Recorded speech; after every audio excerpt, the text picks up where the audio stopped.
아버지께 참으로 예배하는 자들은 신령과 진정으로 예배할 때가 오나니 곧 이때라. 아버지께서는 이렇게 자기에게 예배하는 자들을 찾으시느니라. 하나님은 영이시니 예배하는 자가 신령과 진정으로 예배할지니라. 아멘. 거룩하신 아버지 하나님, 감히 하나님 앞에 나아갈 수 없는 죄인들을 불쌍히 여겨주시고 독생자의 핏값으로 구원하셔서 하나님을 예배할 수 있는 거룩한 백성 삼아주심을 감사드립니다. 오직 하나님께만 경배하고 찬양하오니 우리 가운데 충만하신 은혜로 임하여 주시옵소서. 생명의 말씀을 우리에게 주셔서 우리의 심령이 살게 하여 주시옵소서. 우리 주 예수 그리스도의 이름으로 기원하옵나이다. 아멘.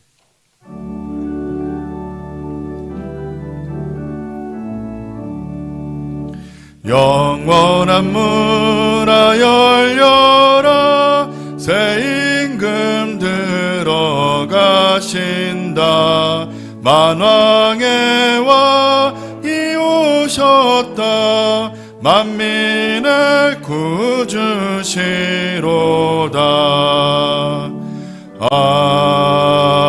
아멘.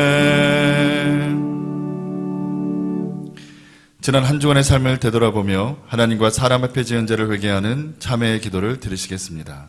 할렐루야. 사랑이 많으신 하나님,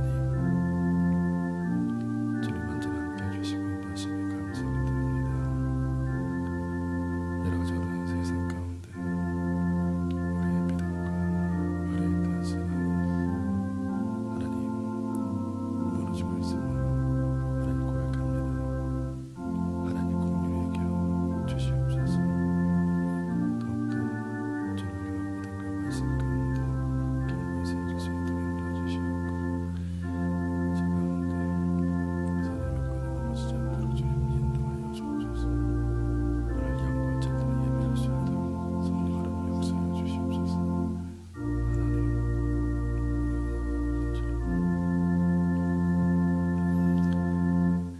악인은 그 길을, 불의한 자는 그 생각을 버리고 여호와께 돌아오라. 그리하면 그가 긍휼히 여기시리라. 우리 하나님께로 나아오라. 그가 널리 용서하시리라. 아멘. 성시교독은 56번입니다. 찬송하리로다. 주 이스라엘의 하나님이여, 그 백성을 돌보사 속량하시며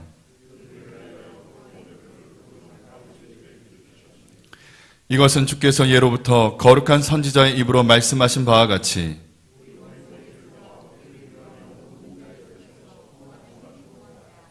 우리 조상을 긍휼히 여기시며 그 거룩한 언약을 기억하셨으니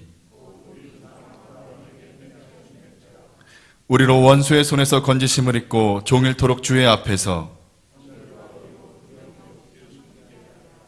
이로써 돋는 해가 위로부터 우리에게 임하여 어두움과 죽음의 그늘에 앉은 자에게 비추고, 보라, 처녀가 잉태하여 아들을 낳을 것이요 그 이름을 임마누엘이라 하리라. 아멘.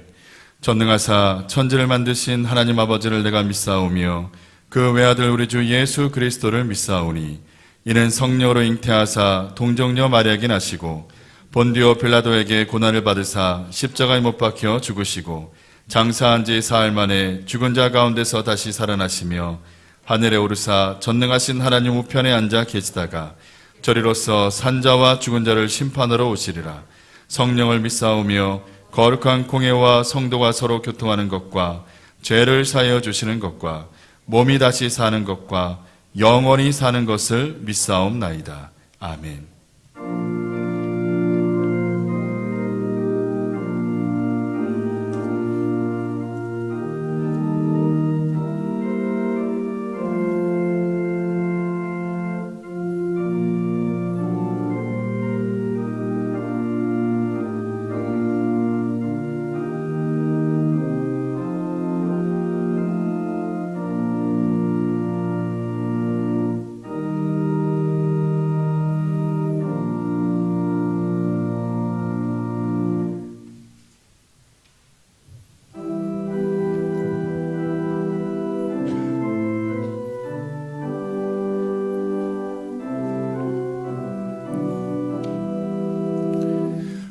고도소서 임마누엘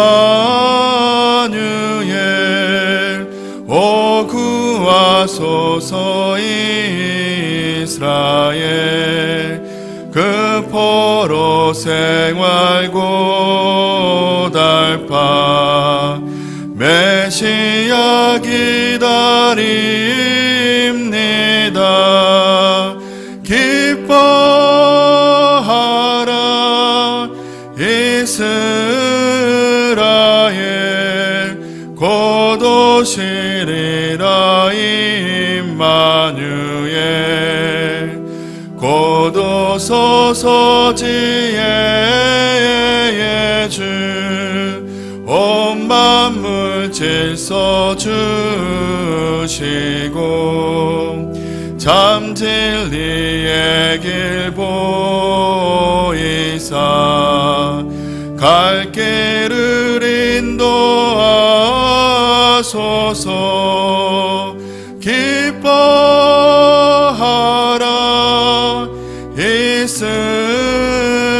이스라엘 곧 오시리라 임마누엘 곧 오소서 소망의 주 만 백성 한 맘 이루어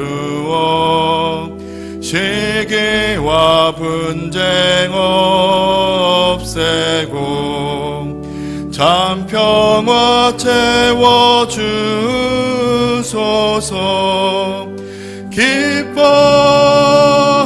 기뻐하라 이스라엘 곧 오시리라 임마누엘. 아멘.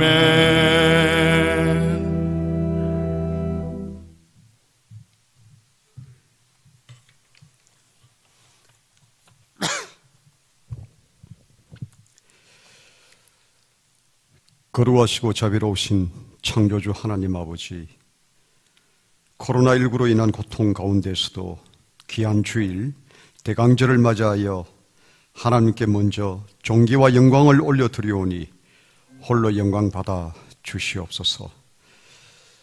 여러 어려운 가운데서도 저희들의 피난처가 되시며 부족하고 연약한 저희들을 눈동자처럼 지켜주시는 주님의 한없는 은혜와 자비에 감사와 찬양을 드립니다.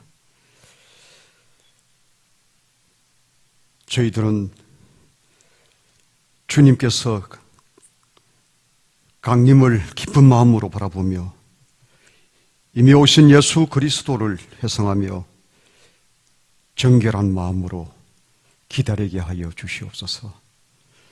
그리고 강림절을 맞이하는 저희들에게 묵상할 수 있는 시간과 또한 기도할 수 있는 힘을 주시니 감사합니다. 연초에 가졌던 여러 가지 다짐들을 돌아보며 결단하는 심령으로 저희들이 대면 예배를 드리지 못하고 이렇게 온라인 예배를 드리오니 주님께서 영광을 받아주시고 오직 살아계신 하나님이 저희들의 능력과 권능이 되어주시기를 간절히 기도드립니다. 하나님 아버지, 이 시간 군대나 학업, 여러 가지 직장 때문에 해외에 나가 있는 우리 개봉 가족들과 그리고 무엇보다도 이국 땅에서 하나님의 복음을 전하시고자 노력하고 계시는 우리 선교사님들과 그 가족들에게도 동일한 은혜를 내려주시옵소서. 생명의 주 되신 사랑의 하나님 아버지, 코로나19의 3차 유행의 사태를 접하면서 국내외적으로 정치, 경제, 사회의 많은 어려움 속에서 저희들이 할 일은 오직 기도뿐이오니 기도하기를 쉬지 않는 개봉교회, 복의 근원이 되는 우리 개봉교회가 되게 하여 주시옵소서. 특별히 코로나19로 고통당하는 지구촌의 모든 사람들을 긍휼히 여겨 주시옵소서. 무지한 백성들의 교만함과 죄악을 용서하시고 치유의 역사가 하루빨리 일어나게 하여 주시고 바이러스로부터 막아 주시옵소서. 코로나19의 방지와 대체를 위해서 많이 애쓰시는 모든 의료진과 방역팀들에게 주님의 위로와 도우심이 항상 있게 하여 주시고, 또한 백신을 잘 개발되고 이것을 활용할 수 있도록 의료진과 의학계에도 지혜와 명철을 더하여 주시옵소서. 그리고 중단되고 있는 각종 교회 행사들과 모든 세계의 경제가 하루속히 정상 궤도에 오를 수 있도록 주님께서 도와주시옵소서. 사랑과 긍휼의 하나님 아버지, 사랑하는 이 나라와 민족을 영적 바이러스로부터도 해방되게 하여 주시옵소서. 특별히 성스러운 교회를 해치는 각종 이단과 세속화, 물질 만능주의와 행락주의 등 치명적인 영적 바이러스로부터 이 민족의 교회를 지켜주시옵소서.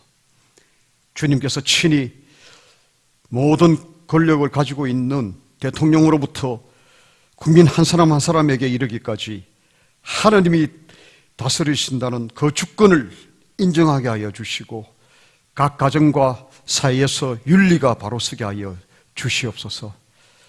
하나님 아버지, 올해 성전 건축을 하도록 해주신 하나님 아버지, 너무 감사합니다. 앞으로 코로나19가 종식되어서 이 성전이 가득 차는 우리 개봉교회의 부흥의 역사가 하루빨리 이루어지게 하여 주시옵소서.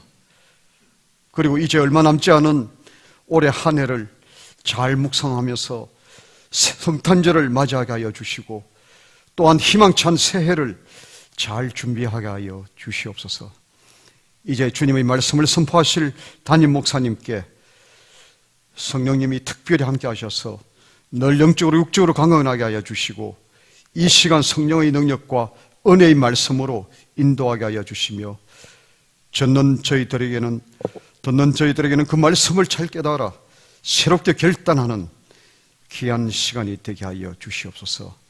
예배의 시종을 주님께 맡겨오며 우리 인류를 구원하기 위해서 가장 천한 구유에서 탄생하신 예수 그리스도의 이름으로 감사하며 기도드리옵나이다. 아멘.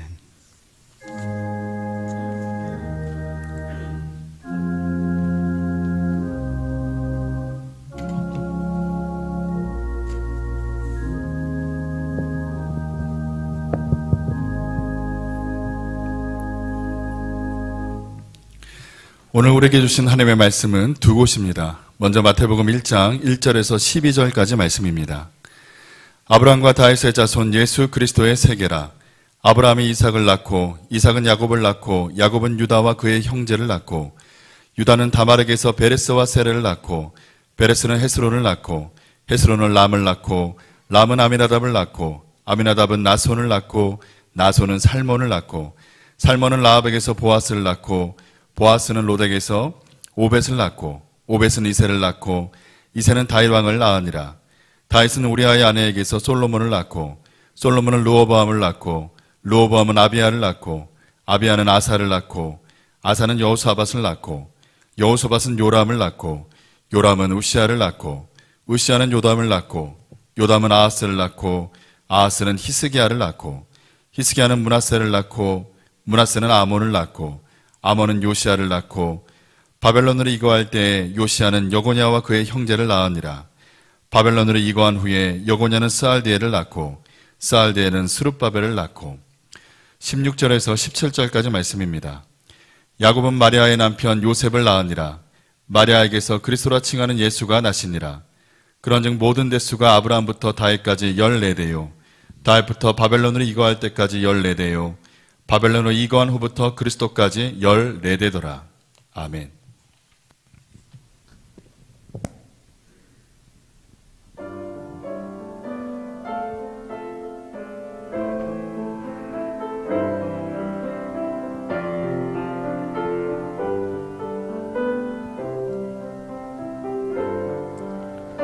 눈이 내리네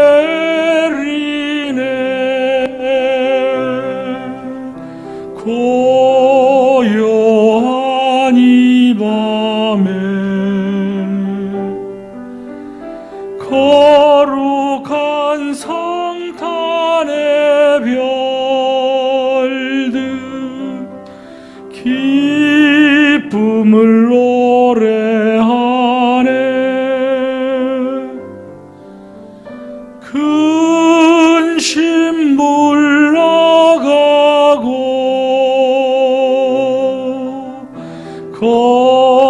걱정 사라지네.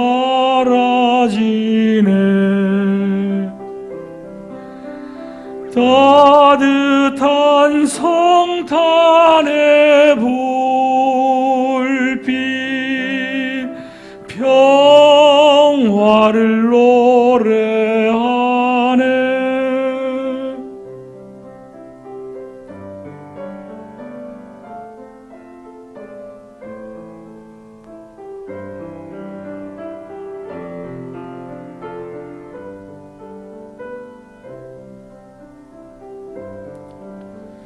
주님 오신 성탄 천사 노래하네.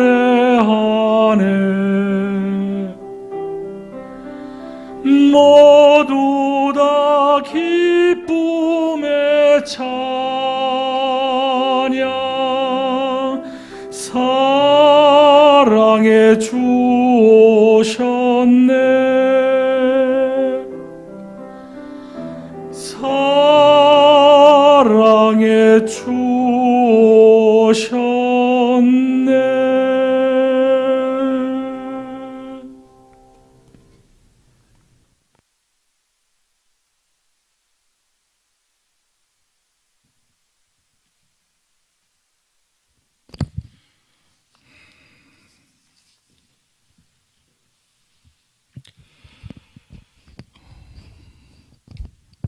성탄하신 예수 그리스도의 은혜가 우리 모두 성도들 위해 함께 하시기를 축원합니다.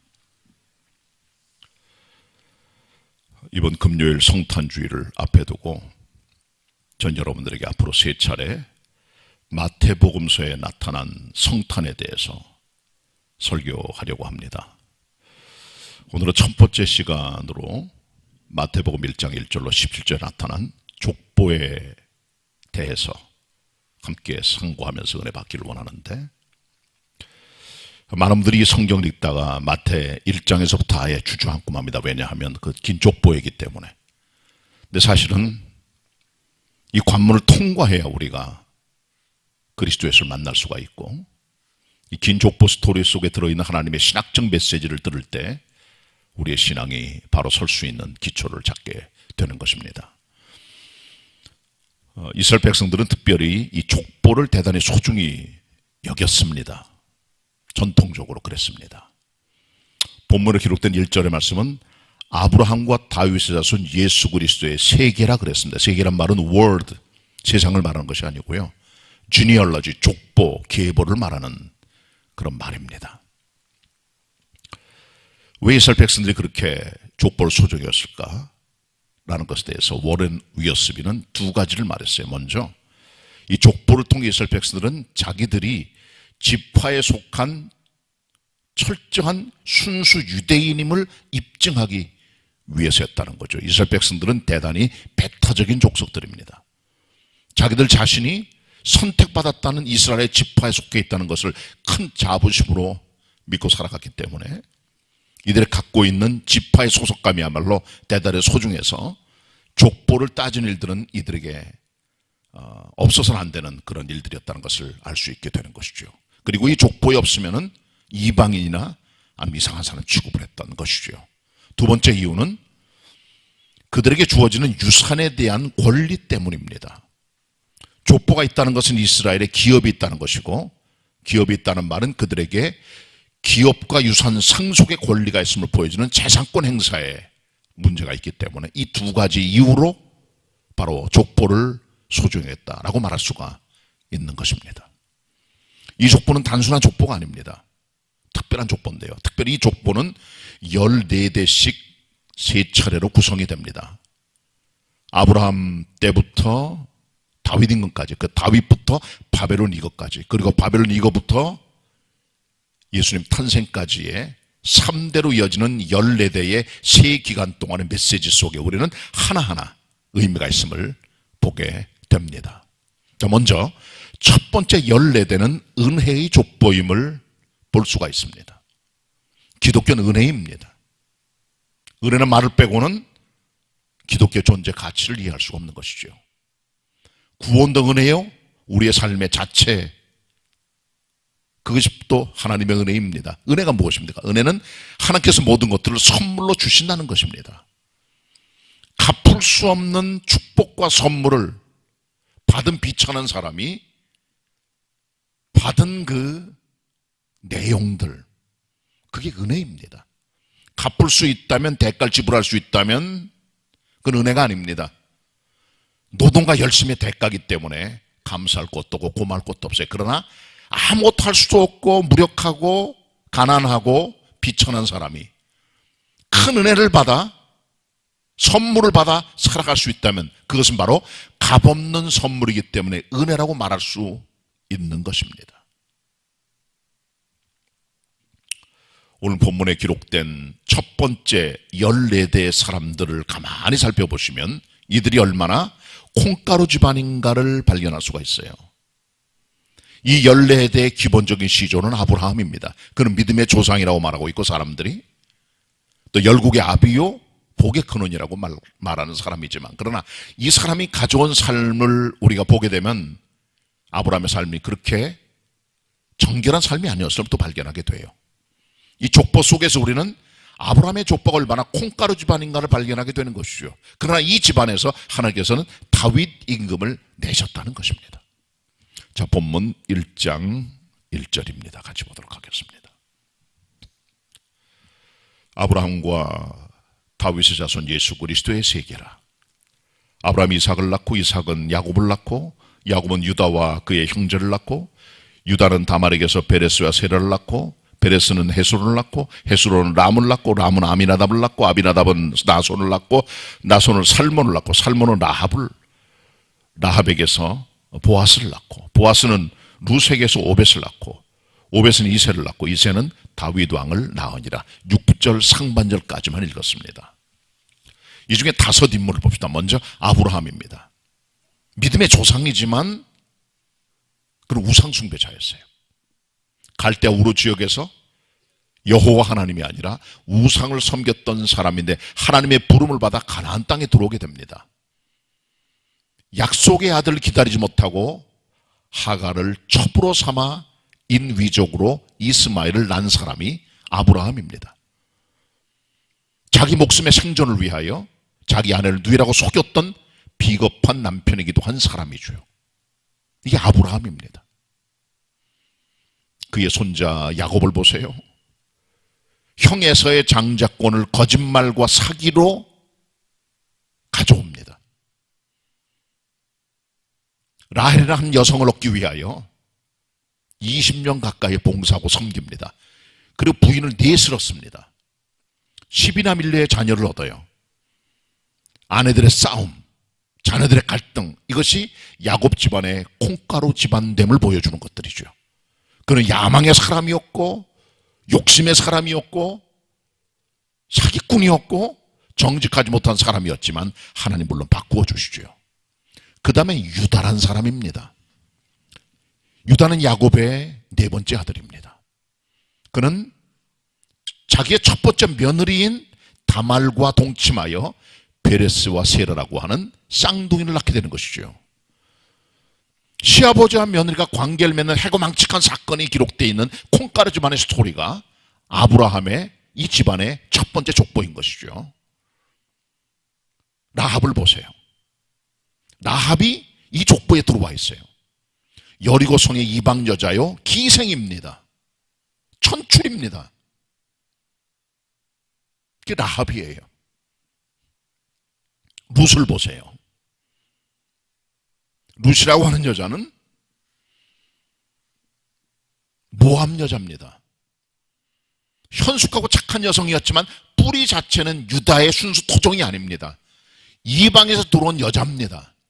이 5사람만을 우리가 봐도 이 집안이 얼마나 아름답지 못한, 내세울 수 없는 비천한 집안인가를 발견하게 되는 것이죠. 여러분 집안에 혹시 사기꾼이 있다, 거짓말쟁이가 있다, 첩을 가진 남편이 있다, 욕심쟁이가 있다, 기생이 있다, 시아버지가 며느리와 관계했던 집안이 있다, 내세울 수가 없잖아요. 이 14대 속에서 우리는 얼마나 이 집안이 무너지고 비천한 집안인가를 발견하게 되는 것이죠. 그러나 하나님께서는 이 집안에 은혜를 베풀어 주셔서 6절 상반절에 다윗 왕을 낳으리라라는 기록을 해줍니다. 오늘 본문에 보시면은 왕이란 기록이 딱 한 번 나옵니다. 6절로 11절까지는 왕들의 스토리지만 그러나 왕이란 말은 딱 한 번 붙여줘요. 누구에게요? 다윗에게입니다. 결국 콩가루 집안 같은 아브라함의 스토리, 가족력을 통해 하나님께서는 그 집안에 다윗이라고 하는 사람을 왕으로 세우셔서 이 집안을 왕통으로 만들어 주셨다는 것이죠. 여기 하나님의 은혜가 있는 것입니다. 은혜란 비천한 자가 값없이 받는 축복의 선물입니다. 갚을 수 없습니다. 너무 크기 때문에. 이제 본문에 나타난 은혜의 족보임을 발견하게 되는 것이죠. 하나님께서는 언제든지 비천한 자를 불러 은혜의 사람으로 바꾸어 주십니다. 아무것도 아닌 사람 불러 왕 같은 제상으로 삼아 주시는 분이 하나님이신 것입니다. 이게 본문에 나타난 첫 번째 족보의 메시지인 것입니다. 성경을 보면 하나님께서는 은혜의 하나님이세요. 사무엘하 9장 1절로 8절에 보시면은 사울의 손자 요나단의 아들이었던 무이보셋이 나옵니다. 아버지와 할아버지가 전쟁에 나가 죽었을 때 유모가 깜짝 놀라 이 아이를 데리고 뛰다가 떨어뜨렸구만 무이보셋은 두 발이 다 쩔뚝발이가 됩니다. 평생 장애인으로 살아가게 된 거예요. 왕가가 몰락했습니다. 갈 데가 없습니다. 로드발 암멜의 아들 마길이라는 사람의 집에 가서 빌부터 먹고 살아가는 비천한 왕가의 후손이 된 것이죠. 그러나 다윗 임금이 그를 찾습니다. 그를 부릅니다. 그리고 그에게 왕자의 직분을 회복하여 왕의 식탁에서 먹게 만들고 그의 조상이었던 사울 임금의 모든 직과 전투를 회복시켜 줄 뿐 아니라 그의 모든 기업을 물려주게 되는 것이죠.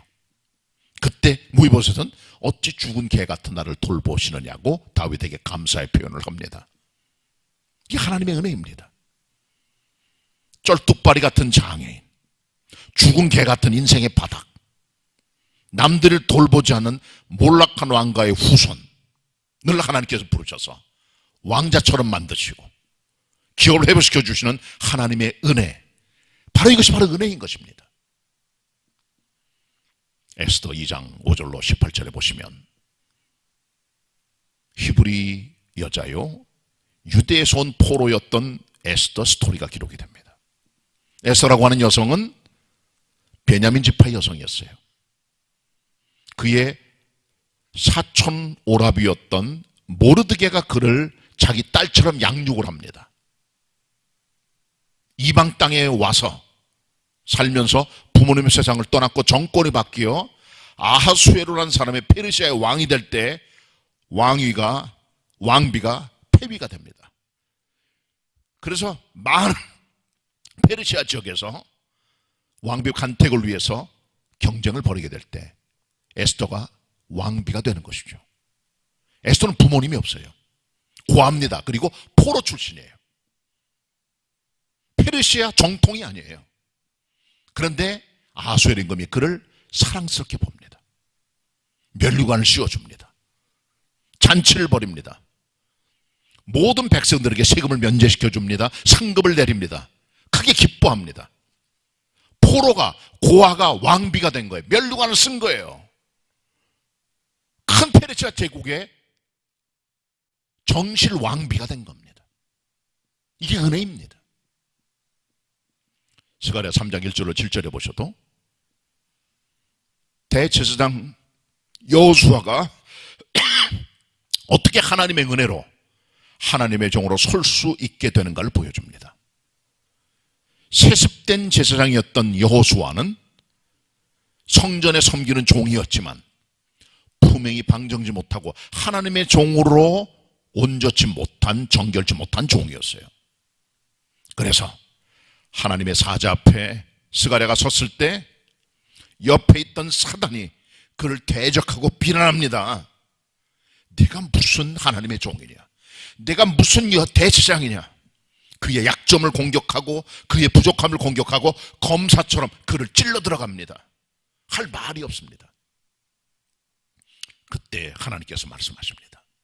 사단을 하나님께 책망하시면서 이렇게 말씀하십니다. 이 여호수아는 불에서 꺼낸 그슬린 나무 같은 존재가 아니냐. 너무 책망하지 말라 말씀하시면서 하나님의 사자를 명하여 그의 죄를 상징하는 모든 더러운 옷을 다 벗겨주시고 아름다운 옷을 입혀주실 뿐 아니라 머리에는 정황관을 씌워주세요. 그리고 이스라엘 백성 가운데 왕래하며 하나님의 성전을 섬기는 대제장으로 다시 세우는 내용이 기록이 되는 것입니다. 하나님의 은혜입니다. 비천한 사람, 하나님을 섬길 수 없는 더러운 사람이지만 그의 더러운 옷을 벗겨주시고 아름다운 옷을 입혀 정한관을 씌워 하나님 종으로 세우는 하나님의 역사가 바로 하나님의 은혜임을 우리는 보게 되는 것이죠. 기독교는 하나님의 은혜는 뭐할로 모든 게 다 포용이 되는 것이에요. 은혜가 없다면 기독교는 존재할 수가 없는 것이고 우리 자신도 여기 존재할 수가 없는 것입니다. 콩가루 지방 같은 아브라함의 족보를 하나님께서 다윗 임금의 족보로 만드시는 역사와 축복과 선물, 이것이 기독교임을 하시고 은혜 받아 사는 성도가 되시길 바랍니다. 두 번째 14대의 족보는 우리들로 하여금 징계가 중요함을 보여줍니다. 이것은 징계의 족보입니다. 자, 다윗 임금이 왕이 됐다는 기록이 딱 한 번 기록됩니다. 6절 상반절에 왕이란 딱 한 번이에요. 근데 그 다음에 다윗 왕은 다윗이 됩니다. 왜? 우리아의 아내에게서 솔로몬을 낳게 되는 거예요. 우리아의 아내 이름이 있습니다. 밧세바. 우리아의 아내는 말을 왜 여기 갖다 쓸까요? 밧세바가 아니에요. 하나님께서는 죄송스럽지만 다윗 임금이 저질렀던 죄를 다시 한번 노출시키고 있는 것입니다. 용서됐지만은 노출되고 있어요. 기억하라는 겁니다. 내 죄를. 솔로몬이 나와요. 이 과정 속에 다윗은 밧세바라는 여성에 대한 탐욕을 가지고 그의 남편을 죽여버립니다. 정결치 못한 행동을 하며 거기서 자식이 나온 것이 바로 솔로몬이에요. 결국은 이들의 후손들이 전부 다 왕통을 이어가는데 그 중에 물론 좋은 임금도 있었어요. 성군들, 여호사밧 같은 사람, 히스기야 같은 사람, 요시야 임금 다 성군입니다. 영도 있었습니다. 솔로몬은 명성을 떨쳤던 최고의 대왕입니다. 우시야도 이스라엘 명성을 떨쳤던 대단한 임금입니다.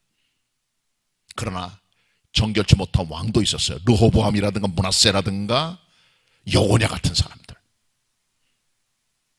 온전치 못한 왕들입니다. 다윗은 죄를 지음으로 이 아름다운 왕통의 전통적인 고상한 품격의 집안이 이 족보가 바닥으로 내리치게 된 겁니다. 서서히 침몰하는 다윗 군함을 보게 되는 것이죠. 내려갑니다. 바닥을 칩니다. 그리고 마침내 바벨론 포로로 잡혀가게 되는 거예요. 민족적인 큰 비극을 다 경험하게 되는 것이죠. 하나님의 징계인 것입니다. 하나님 내리 때린 것입니다. 두 번째 본문을 봅니다. 6절 하반절입니다. 제가 읽어 내려갑니다. 6절 하반절.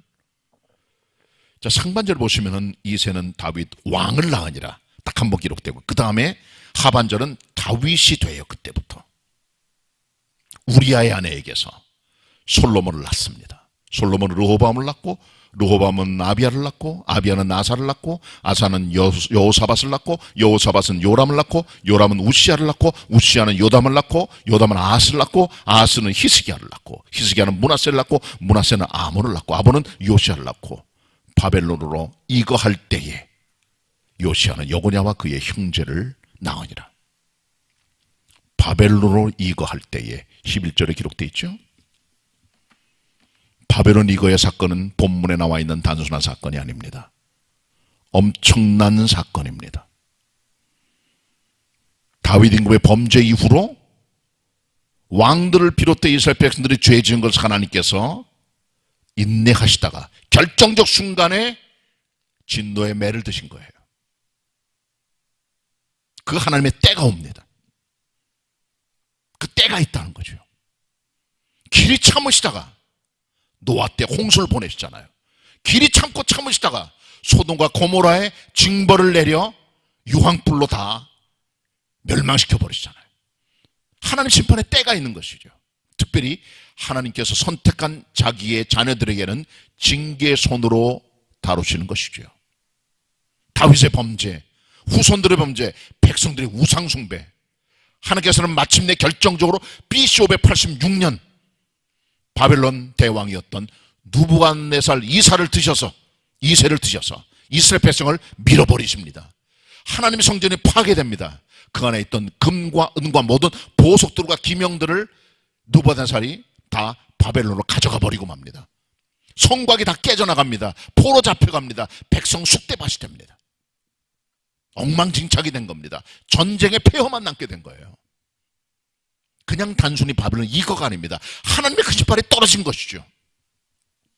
그래서 예레미야 10장 18절은 이렇게 이들의 상황을 말합니다. 하나님 말씀하십니다. 내가 이 땅에 거주하는 백성들을 이제는 던져 버리리라. 괴롭게 하여 깨닫게 하리라.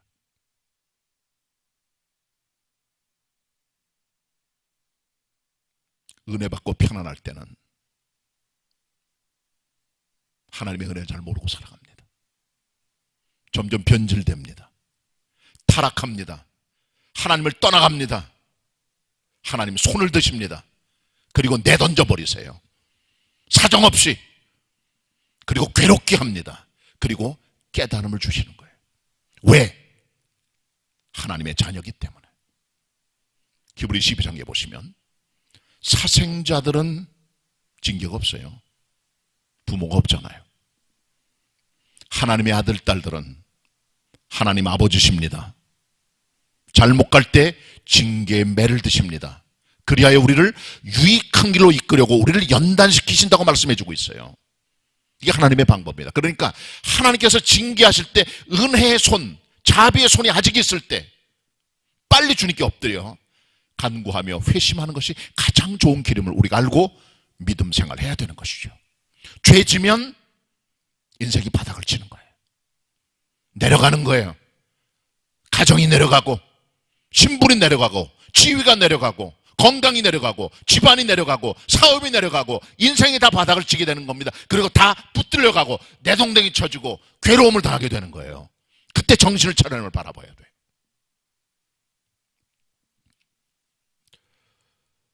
(1700년대) 미국에서 목회했던 조나단 에드워드라고 하는 목회자요 신학자가 있습니다. 이분이 목회했던 뉴 잉글랜드 지역의 교회의 교구에 망난이 하나가 있었어요. 술주정뱅이요, 도박꾼이요, 남봉꾼이에요. 가족들과 모든 동네 사람이 내놓은 사람입니다.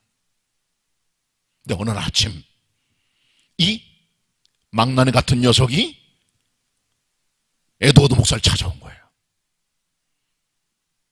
얼굴이 시퍼렇게 사색이 돼서 목사님 물어봐요. 웬일이세요? 그랬더니 목사님 제가 간밤에 꿈을 꿨는데 하나님의 천사가 나타나 이렇게 말합니다. 너 회개하지 않으면 오늘 밤에 죽으리라. 충격을 받았습니다. 이렇게 안 살라고 작정하려고 왔습니다. 저를 위해 기도해 주세요. 그때부터 달라졌어요. 이 사람이 술을 그만두고 도박을 그만두고 삶이 점점 달라지더니 하나님을 섬기는 믿음의 사람이 되었습니다. 그런데 몇 달이 흘러가면서 다시 이 사람이 변질되어 옛날 돼지 같은 인생으로 돌아가게 됩니다. 다시 도박에 손을 대고 술을 먹고 남몽꾼으로 변질돼요. 시간이 흘러갑니다. 목사님 견디지 못합니다. 그를 찾아갑니다. 그렇게 살지 말라고. 당신이 꾼 꿈을 잊지 못하냐고. 그때 이 남봉꾼이 말합니다. 목사님에게 그 꿈은 개꿈이었다는 것 같아요. 개꿈입니다. 저는 저한테 다시 말하지 말라고 하면서 목사에게 반항하며 그냥 떠나갔어요. 시간이 흘러갑니다.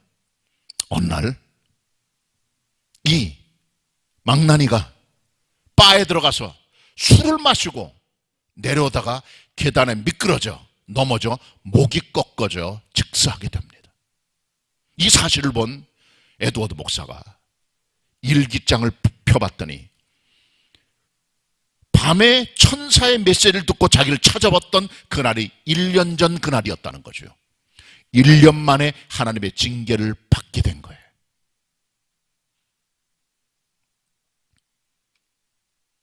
이 사건은 우리들에게 많은 것들을 보여줍니다. 우리의 삶에 다가오는 많은 고통과 어려움들이 전부 다 하나님의 징계는 아닙니다. 그러나 많은 것들이 우리의 죄에 대한 하나님의 징계인 것은 사실입니다. 어떤 비판적인 사람이 하나가 있었어요. 어떤 집안에 누가 병이 들면은 비난하며 손가락질합니다. 그것 하나님의 징계야. 받아 마땅한 거예요. 어떤 집안에 사업이 망합니다. 그 하나님의 징계야. 받아 마땅한 거야. 라고 비난합니다. 어떤 집안에 가족이 하나 세상을 떠납니다. 하나님의 징계야. 마땅한 거야. 라고 외칩니다. 근데 어느 날 이 사람의 아들이 죽었어요. 하나님의 징계입니까?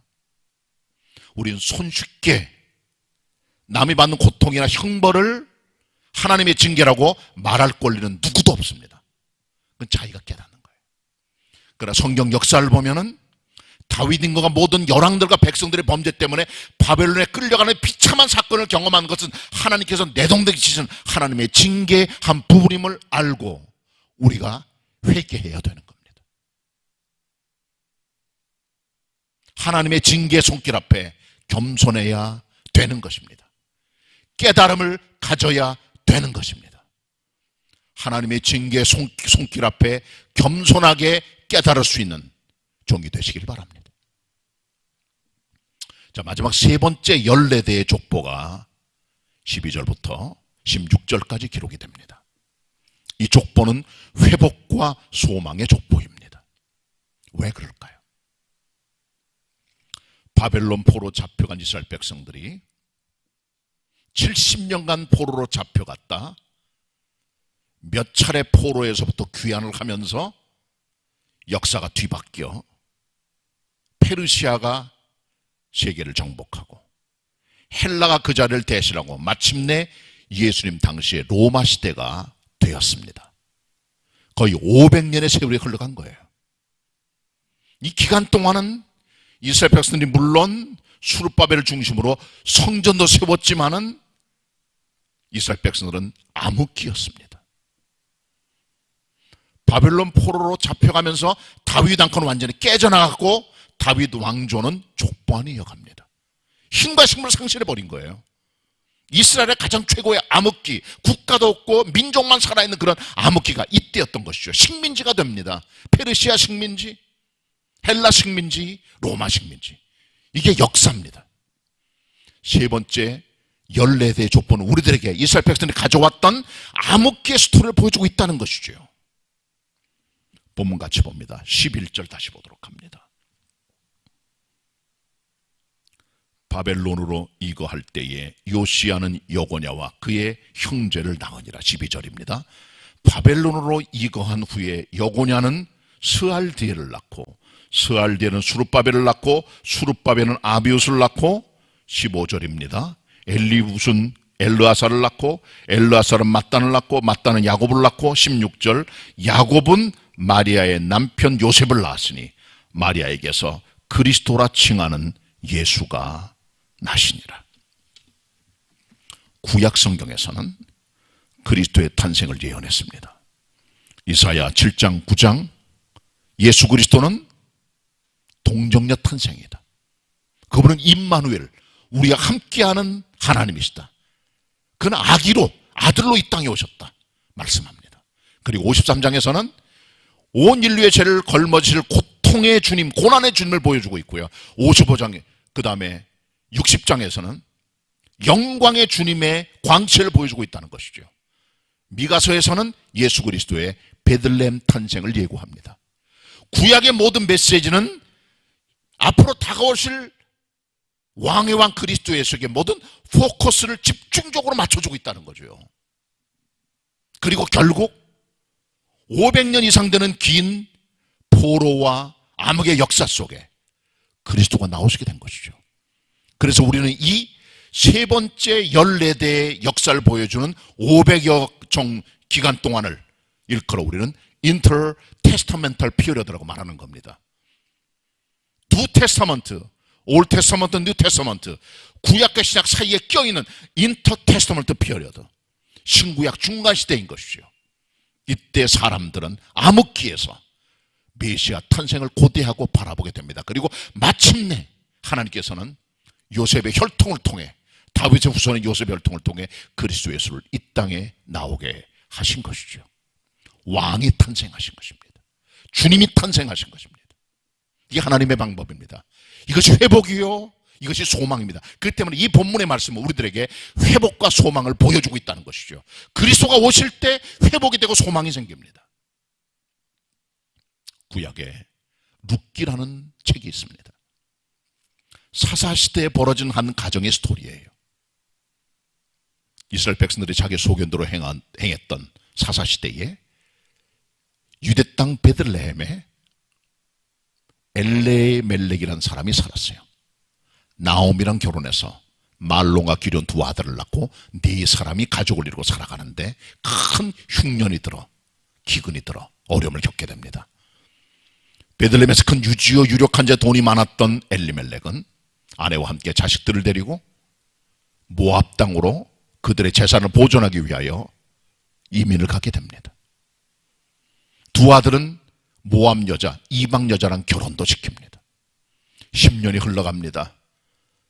엘리멜렉 아버지가 죽고 말론길의 아들 다 죽고 남은 것은 시어머니 나오미와 며느리 오르바와 룻밖에 없어요. 과부 3대가, 과부 트리오가 남게 된 겁니다. 결국은 모압 땅에 살 수 없게 된 나오미는 두 번째 며느리였던 오르바는 내버려두고 자기를 따르기로 결정했던 룻을 데리고 베들레헴에 돌아오게 됩니다. 사람들이 말합니다. 네가 나오미 맞냐? 나오미가 대답합니다. 나를 나오미라고 부르지 말아라. 내 이름을 마라라고 불러라. 내가 풍족하게 나갔다가 비어 돌아왔다. 하나님 나를 치셨다. 이스라엘 백성들은 전통적으로 그들의 기업과 땅을 주는 게 받았으면 죽을 때까지 자기 땅이에요.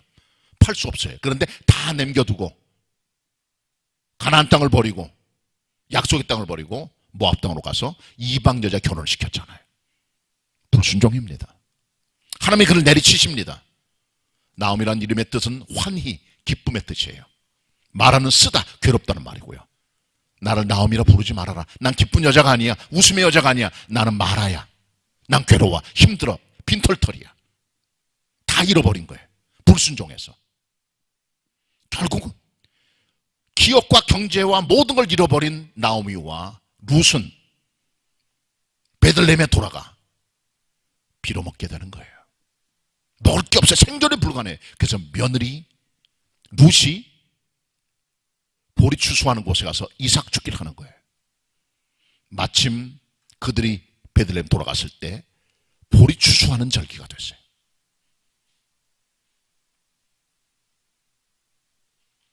이삭 죽기 합니다. 시어머니 먹여 살립니다. 그때 보아스라는 사람 만난 거예요. 그는 두 번째 기업물을 짜했지만은 첫 번째 사람이 포기했기 때문에 기업물을 짜가 되어 이 집안의 대를 이어가는 사람이 되는 것이죠. 이스라엘은 전통적으로 어떤 남편이나 아버지가 죽었을 때는 그 집안의 전통이 끊어지기 때문에 다른 가장 가까운 친족이 들어가 그 사람의 이름을 대심함으로 말미암아 그 집안의 대를 이어가야 되는 것이죠. 엘리멜렉의 대는 끊겼습니다. 아들까지 죽었기 때문에. 그래서 가장 가까운 근족 중에 한 사람이었던 보아스가 그 집안에 들어가 고엘, 히브리 말로 고엘은 리딤머입니다. 부속자입니다. 기업물을 짭니다. 자기가 자기 걸 다 포기하고 그 집안에 들어가 그 집안의 대를 이어가는 사람으로 들어가는 거예요. 자기는 희생되는 거죠.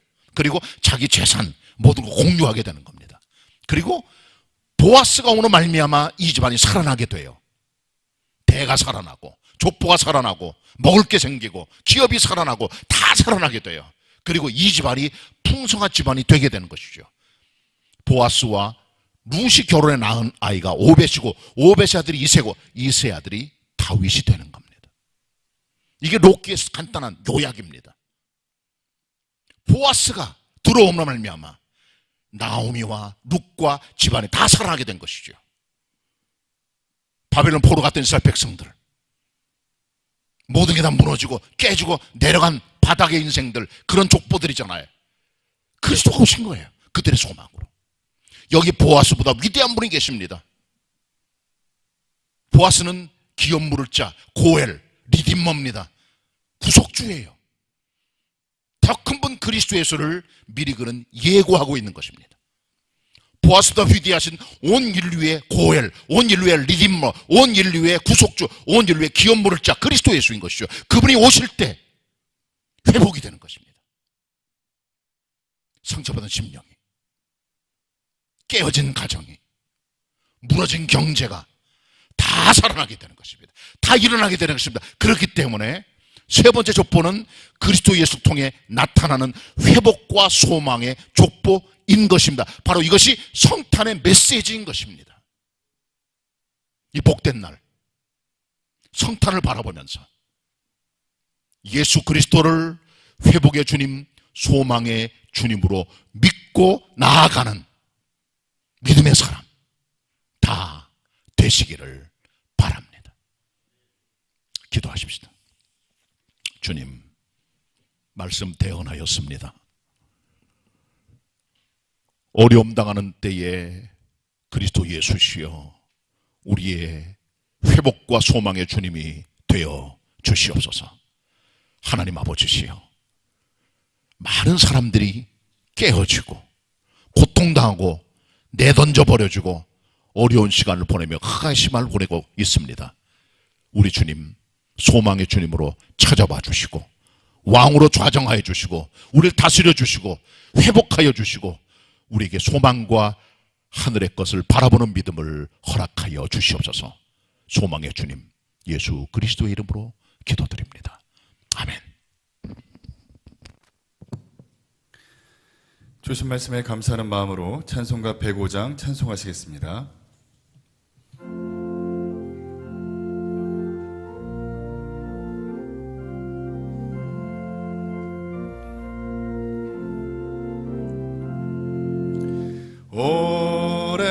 오랫동안 기다리던 주님 강림하셔서 죄에 매인 백성들을 자유 얻게 하시네. 주는 우리 소망이요 힘과 위로 되시니 오래 기다리던 백성 많은 복을 받겠네. 모든 백성 구하려고 임금으로 오시니 영원토록 우리들을 친히 다스리시며 죄로 상한 우리 마음을 은혜로서 고치고 주의 빛난 보좌 앞에 이르도록 하소서.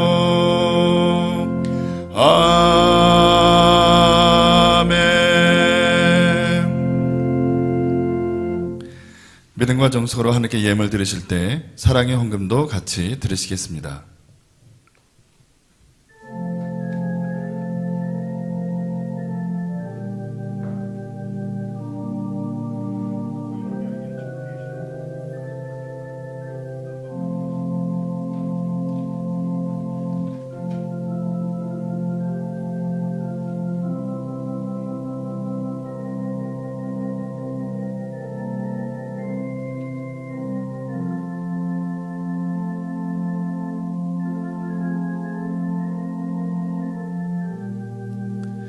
다 같이 일어나셔서 봉헌 찬송하시겠습니다.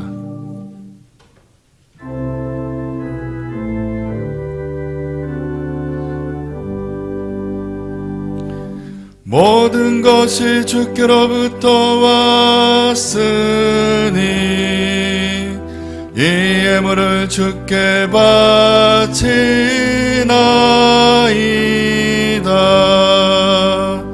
아멘.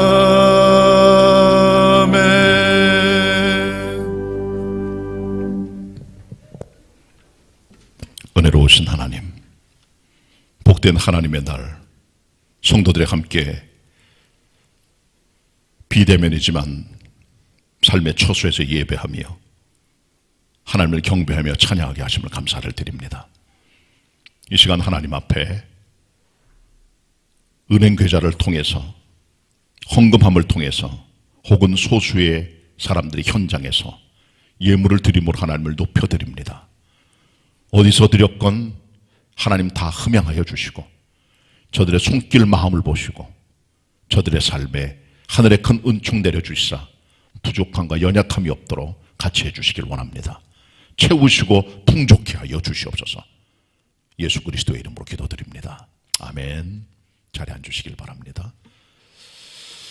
비대면으로 실시간 예배드리는 분이나 우리 현장 계신 분들 같이 옆 사람하고 같이 인사합니다. 반갑습니다. 서로 인사 나누시길 바랍니다. 네.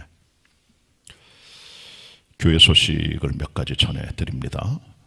지금 계속 우리 확진자가 1000명 이상 나오기 때문에 지금 2.5단계로 되어 있는 우리 사회적 거리두기가 격상될 가능성을 계속 얘기하고 있지만, 그러나 2.5 플러스 알파 정도 지금 가 있습니다. 이번 주 안에 어떤 또 결과 나올지 모르겠지만 어쨌든 우리가 당분간 12월 28일까지는 정부에서 말한 대로 우리가 20명 이하의 소수만 예배 촬영을 위해서 여기 동참해 주시고, 우리 성도들은 대부분 가정에서 온라인 실시간 비대면 예배를 드리실 수밖에 없다는 말씀을 드립니다. 그래서 오늘도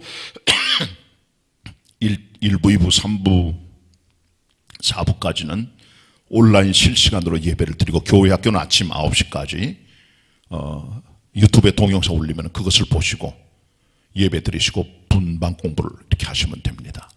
그렇게 하는데 차질 없어 주시기를 바라고요. 자꾸 이렇게 상황이 변화되기 때문에 보내드리는 문자 알림 메시지를 잘 보시고 그대로 여러분께서 따라 주시기를 부탁의 말씀을 드립니다. 이번 금요일은 성탄절인데요. 성탄절은 1, 2, 3부 예배를 드립니다. 주일 4부 예배는 없습니다. 청년이 없기 때문에 1, 2, 3부에 동참해 주시고, 청년들 같은 경우는 또 교회 학교도 녹화된 동영상으로 예배를 드리게 됩니다.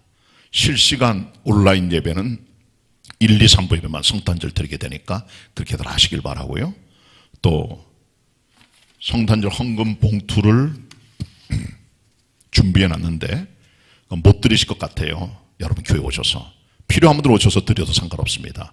소수 예배 드릴 수가 있지만 그렇게 못하기 때문에 여러분께서 은행 구좌를 통해서 보내시면 됩니다. 주보라든가 나와 있기 때문에 특별한 건 구좌가 따로 있는 걸 잘 보시고 거기다가 여러분께서 이름을 쓰시고 뒤에다가 성탄 이렇게 써주시면 저희가 구별할 수가 있겠습니다. 그렇게 성탄 축하의 감사의 예물을 하나님께 드릴 수가 있으니까 그렇게 동참하실 수가 있게 되겠습니다. 그리고 교회 카렌다가 나왔습니다.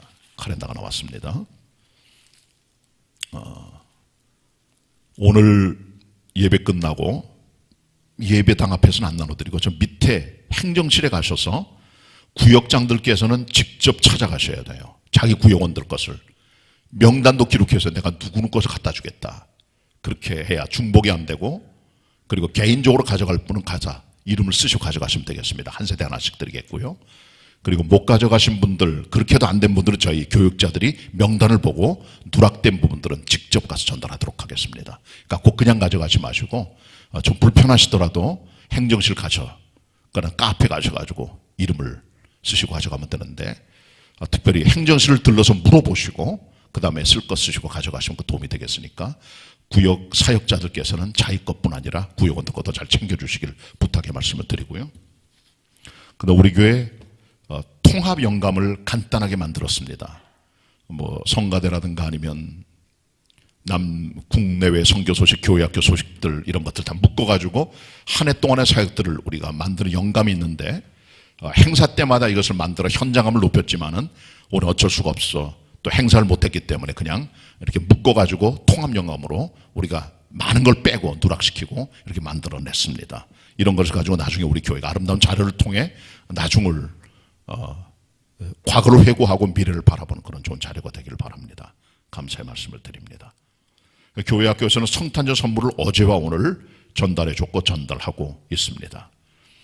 신임 서리집사나 재직으로 임명될 분들은 예배 끝나면은 1층에 가면은 담임 목사실 바로 앞에 코인원이 하실 회의실이 있어요. 글로 가실 바랍니다. 2층에 지금 난방이 조금 안 되기 때문에 장소를 변경하니까 1층에 있는 우리 코인원실에 가셔서 거기서 잠깐 모여서 시간만이 한 5분 정도면 끝낼라 그럽니다. 오셔서 설명해드리고 비대면 가정학습으로 진행이 되니까 어떻게 할 건가를 좀 아시고 그냥 가시면 되겠습니다. 그리고 신청서와 사진도 미리 내주시길 바랍니다. 예배 끝나고 담당자들은 그리로 와주시길 부탁의 말씀을 드립니다. 사랑의 헌금, 이삭주기 저금통 드리는데 좀 힘써 주시길 부탁의 말씀을 드리고, 유아세를 우리가 지난 봄에 못 받았어요. 성전 건축에다가 또 코로나 겹쳐서. 근데 이번에 놓치게 되면은 2살 지나면 유아세를 못 받거든요. 그렇기 때문에 이번 금요일 날 성탄절날 유아세례를 약식으로 베풀까 생각을 합니다. 그래서 선부예배 시간 11시 반에 진행이 되는데 11시 10분, 20분 전까지는 중예배실 오세요. 기다리고 계시다가 설교하기 전에 올라와서 한 가정씩 아주 간략하게 약식으로 세례받고 내려가시면 됩니다. 그렇게 할 예정으로 있으니까 그래들 아시고 한 서너 가정 되는 것 같아요. 보니까 짧은 시간 안에 진행하도록 할 테니까 그렇게 해서 우리가 특별히 방역 지침을 준수하는 방향으로 하려고 합니다. 그렇게들 아시고 유아세례 받을 분들은 미리 준비해서 교육자에게 알려주시기를 부탁의 말씀을 드립니다. 은퇴식과 교회학교 졸업 예식도 마찬가지로 약식으로 다음 주일날 선부예배 시간에 진행이 됩니다. 대표자만 오셔가지고요. 오늘 신년준비 당회가 있습니다. 그 다음에 내년도 일하실 신인 교사들께서는 미리 신청해 주시고 다음 주일부터 여기도 비대면 온라인 강의로 진행이 되니까 신청을 해 주시기를 바랍니다. 그 내년도 일하실 재직회 부서나 봉사자들은 그대로 유임합니다. 특별하게 교육자들에게 신상을 말씀하신 분들 같은 경우는 저희가 조금 고려하지만 그러나 거의 그대로 가는 걸 아시고 그대로 코로나 시기이기 때문에 그대로 유임해 그러겠으니까 그렇게 해주시길 바랍니다. 교회 주보 첨부에 나오는 설교역이 너무나 글씨가 작잖아요. 그래가지고 설교 요약 전문은 길어요. 그거는 홈페이지만 올리고 주보에는 조금 짧게 해서 A4지 한 장으로 한 장을 내놨어요. 보기 쉽도록. 2번, 설교역이 2번 있어요. 완전본은 홈페이지에 있고 교회 현관에 있고 그 다음에 약식본은 주보 우리 천면에 갖다 놨으니까 잘 보시면서 또 은혜 받으시기를 바랍니다.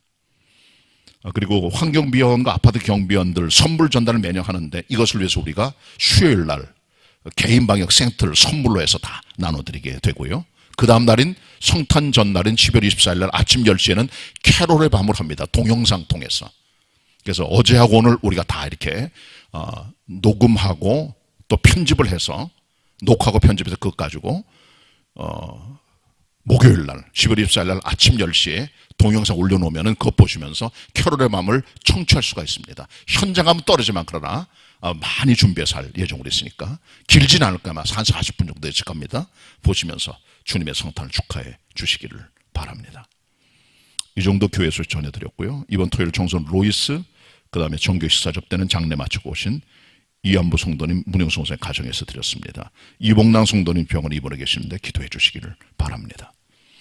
중요한 교회 소식은 제가 여러분께 다 말씀을 드린 것 같습니다. 같이 우리 금주 찬양 부르도록 하겠습니다.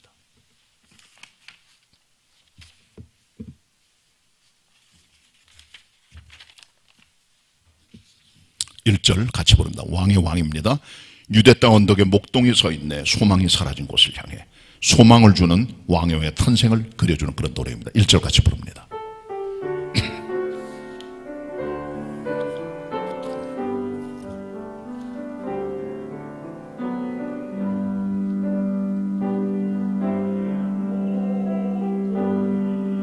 다시 부르겠습니다.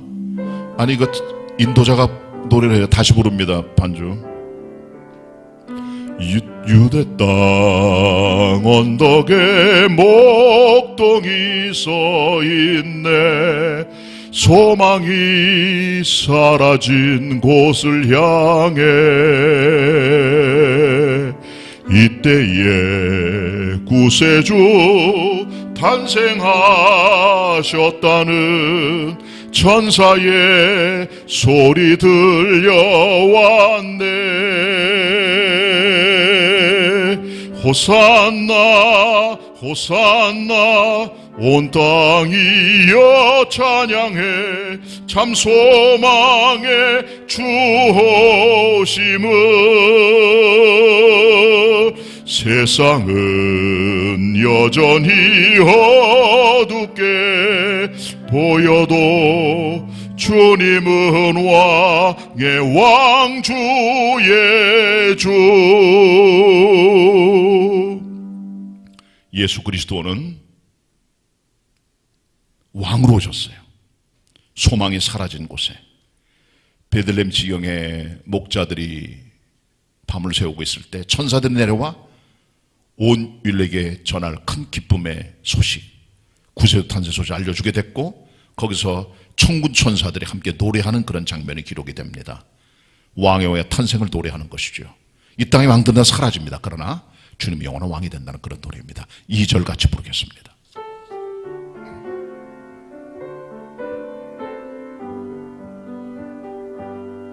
이 땅의 왕들은 무덤에 있지만 주님은 영원한 왕이라네.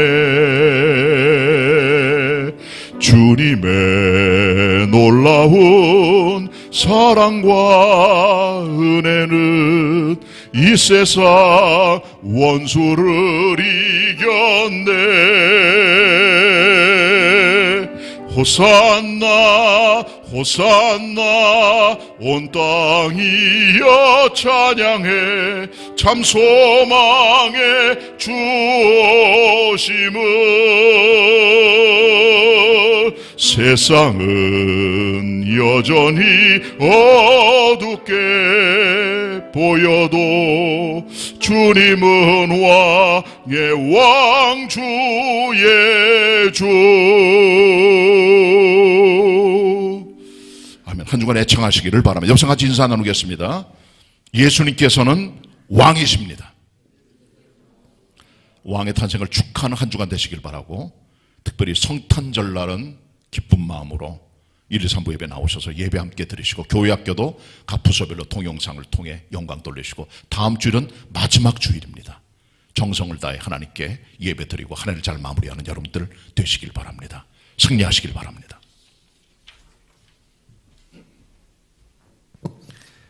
다 같이 일어나셔서 찬송가 126장 3절 부르신 후에 담임 목사님께서 축도해 주시겠습니다.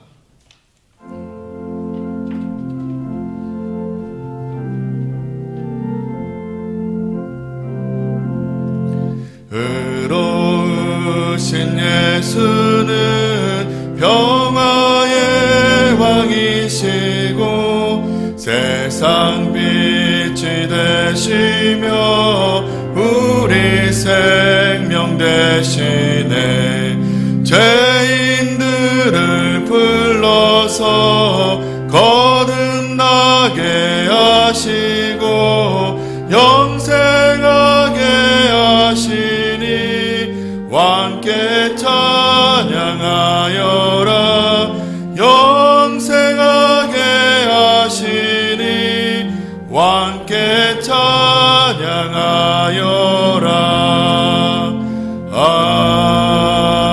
아멘.